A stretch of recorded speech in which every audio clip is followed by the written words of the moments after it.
today we are going to start with chapter number 11 human resources. ठीक है, अब हम human resources की बात करेंगे. Now let's start. India is very rich natural resource, but people are not very rich. Many people cannot afford even 2 good meals, so many people do not have proper shelter. Every day you see special children on the roads do not have proper clothes. Country like Japan and Singapore are not rich in natural resources, but the people are prosperous. Even within our country, people in Punjab are more prosperous than those in Bihar. Punjab is not rich in mineral like Bihar. ठीक है, India क्या है, very rich. आपने देखा होगा resources में. ठीक है, आपने देखा होगा कुछ लोग ऐसे भी हैं जिनको 2 टाइम का खाना भी अच्छे से नहीं मिलता. ठीक है, लेकिन आपने एक चीज़ और देखा, आप रोड्स वगैरह पे जाते हैं, बच्चे देखा होगा उनके पास क्लोथ्स नहीं होता, वो ऐसे घूमते रहते हैं. ठीक है, आप जैसा पर लेकिन वो क्या बट लेकिन आपने देखा होगा इंडिया में बहुत लोग क्या है लेकिन प्रॉस्परस है. ठीक है, आप पंजाब में देख लीजिए, वहाँ मिनरल्स ऑयल्स की कमी है, लेकिन उसके बाद भी वो कैसे लाइफ जीते हैं, प्रॉस्पेरस. ठीक है, अब बिहार देखो, वहाँ पे लोग बिल्कुल लिटरेट है. ठीक है, उनके पास भी ना क्लोथ्स रहते हैं. ठीक है, बहुत ज़्यादा वहाँ क्या है, पुअर लोग रहते हैं. Now let's start. Human as a resource. The natural resources alone are of no use if not utilized wisely and efficiently. India is blessed with rich natural resources. You need educated and skilled people to convert these natural resources into useful goods. India क्या है, rich natural resources तो है, लेकिन यहाँ पे skilled लोग नहीं हैं जो नेचुरल रिसोर्सेज को किस में कन्वर्ट करें, यूजफुल रिसोर्सेज में.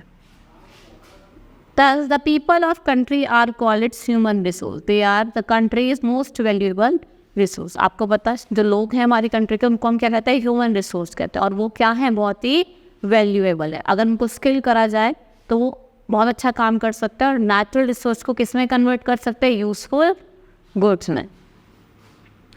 After independence, efforts have been made to develop resources to meet the needs of the people.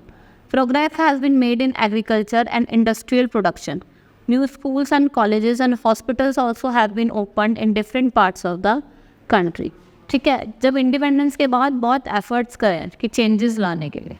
ठीक है, उनका कैसे यूज़ करा जाए, लोगों को स्किल करा जा रहा है. बहुत से स्कूल्स, हॉस्पिटल्स, ठीक है, कॉलेजेस ओपन करे गए हैं. ठीक है, उनको नई नई चीज़ सिखाने के लिए.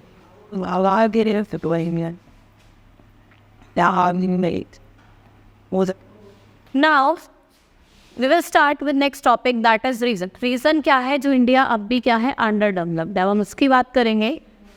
Reasons for India being underdeveloped. Developments in all the fields have greatly improved the standard of living of the people, but still about half of the people of the country are very poor, and a large number of people in India live in below poverty line. They do not get enough to eat. देखो, development तो हुआ है धीरे धीरे, लेकिन तब भी क्या है, बहुत लोग क्या है, अंडर डेवलप्ड है.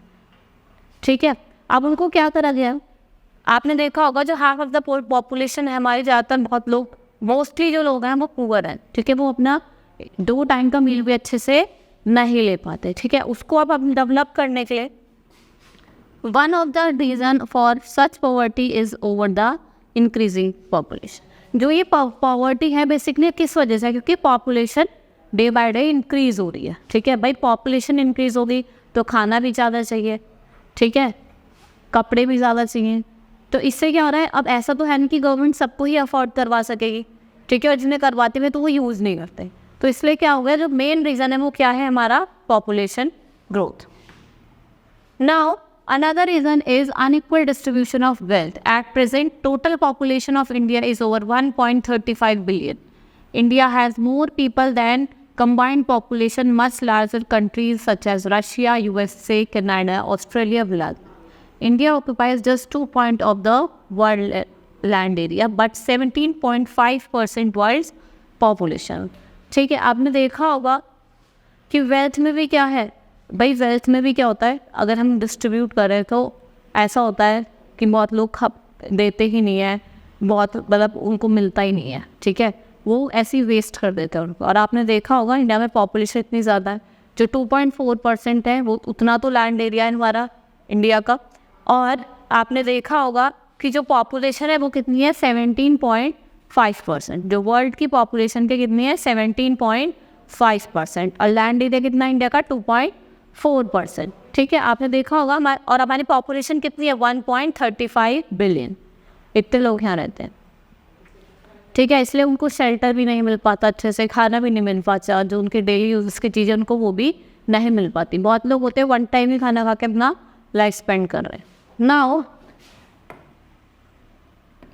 Next topic is unequal distribution of population. अब हम बात करेंगे कि कैसे जो पॉपुलेशन का डिस्ट्रीब्यूशन है वो अनइक्वल है। The increasing population creates many problems. There is a shortage of food, water, houses, schools, colleges, hospitals and jobs. A large number of Indians are uneducated and unemployed. देखो जैसे जैसे population बढ़ रही है, कितनी पॉपुलेशन बढ़ेगी उससे क्या होगा, शॉर्टेज होगी। जैसे हमारा फूड की, वाटर की, क्लोथ्स की, स्कूल्स की, जॉब्स की। अब आपने देखा होगा लोगों को जॉब भी नहीं मिल रही है। मोस्टली जो इंडिया में जो लोग हैं उनको जॉब से नहीं मिल रही है। दे आर अंडर, आपने देखा होगा वो अनएजुकेटेड भी और अनएम्प्लॉयड भी है। The distribution of population in India is also uneven. Some areas are very thickly populated while some have few people living in them. The average density of population in India is 324 people per square kilometer. ठीक है, आपने देखा होगा population भी कहीं पे बहुत ज़्यादा है, कहीं पे बहुत कम लोग रह रहे हैं, और जो पॉपुलेशन डेंसिटी है वो कितनी है 324 per square kilometer. The world's average density is only 45 people per square kilometer. और जो वर्ल्ड की वो क्या कितने, एक स्क्वायर किलोमीटर में कितने लोग रहते हैं 45. More than half of the total population of India live in 5 states. Uttar Pradesh, Maharashtra, Bihar, West Bengal, Andhra Pradesh, Uttar Pradesh is the most populous. आपने देखा होगा जो 5 स्टेट है दैट इज़ उत्तर प्रदेश, बिहार, झारखंड, महाराष्ट्र और आंध्र प्रदेश। और उत्तर प्रदेश जो हमारी वो सबसे ज़्यादा पॉपुलस स्टेट, जो सबसे ज़्यादा पॉपुलेशन डिसाइड करती है वो कहाँ करती है, हमारे उत्तर प्रदेश में। Out of every 4 Indians, 3 living in villages, farming is the main occupation. Due to lack of work in the village and repeated crop failure, many villagers come to the cities. These peoples are called migrants. आपने देखा होगा अगर हम 3 Indians की बात करें उसमें से 1 कहाँ रह रहा है, विलेज में रह रहा है। ठीक है, अब क्या हो रहा है, धीरे धीरे क्रॉप फेलियर की वजह से या एम्प्लॉयमेंट ना होने की वजह से जो विलेजर्स है, जो लोग विलेज में रहते हैं वो कहाँ आ रहे हैं, सिटीज़ में आ रहे, टाउन्स में आ रहे हैं। ठीक है, उसको कहते हैं migration. This creates even greater problem as they do not find regular jobs in the cities, most of them work as daily wage. ये भी बहुत ही क्या है, एक प्रॉब्लम है, बहुत बड़ी प्रॉब्लम है, क्योंकि उनको बाहर आके अर्बन एरिया में या टाउन्स एंड सिटीज़ में आकर उनको जॉब्स नहीं मिलती, वो डेली वेजेस से वर्क करते हैं। भाई कभी उन्हें वर्क मिल जाता है, कभी नहीं मिलता। अब हम बात करेंगे कि आपके स्टेप्स गवर्नमेंट ने लिए हैं इसमें चेंजेस लाने के लिए।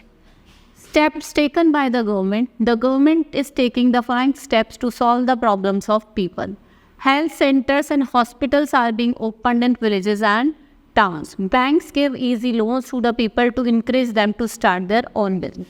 देखो हेल्थ सेंटर्स हो गए, हॉस्पिटल्स है, CHC कहते हैं, अब वहाँ विलेजेस में भी उनको ओपन करा जा रहा है जिससे लोगों को ईजिली क्या कर सके, अपना चेकअप वगैरह करवा सके। बैंक्स अब लोन्स दे रहे हैं इतनी ईजी कि जो लोग हैं वो अपना बिजनेस वगैरह स्टार्ट कर, उन्हें कहीं जॉब नहीं मिल रही है तो अपना बिजनेस वगैरह स्टार्ट करके वो काम कर सकें। Jobs are being given to the poor, land and houses are being allotted to the poor. ठीक है, जॉब दी जा रही है, ठीक है, हाउसेज भी प्रोवाइड करे जा रहे हैं, ठीक है, अलॉट करे जा रहे हैं। आपने देखा होगा गवर्नमेंट भी कुछ योजना वगैरह निकालती है जिनसे लोगों को क्या मिल रहा है, घर मिल रहा है। People are being encouraged to have small families. Children from poor families are being educated. The government is running lakhs of schools over the country. लोगों को इंकरेज करा जा रहा है कि आप कैसी फैमिली रखो, स्मॉल फैमिली। ठीक है, और जो पुअर चिल्ड्रंस हैं उनको भी एजुकेशन वगैरह दिया जा रहा है। और आपने देखा होगा गवर्नमेंट ने बहुत सारे स्कूल्स भी खोल लिए। To check the migration of the village to cities, the government is providing job opportunity in the village. ठीक है, अगर जो माइग्रेशन जो हो रही है विलेज से सिटीज़ की तरफ, उनको चेक करने के लिए भी जो गवर्नमेंट है वो लोगों को विलेज में ही क्या कर रही है, जॉब्स प्रोवाइड कर रही है। ठीक है, that's all for the today, thank you.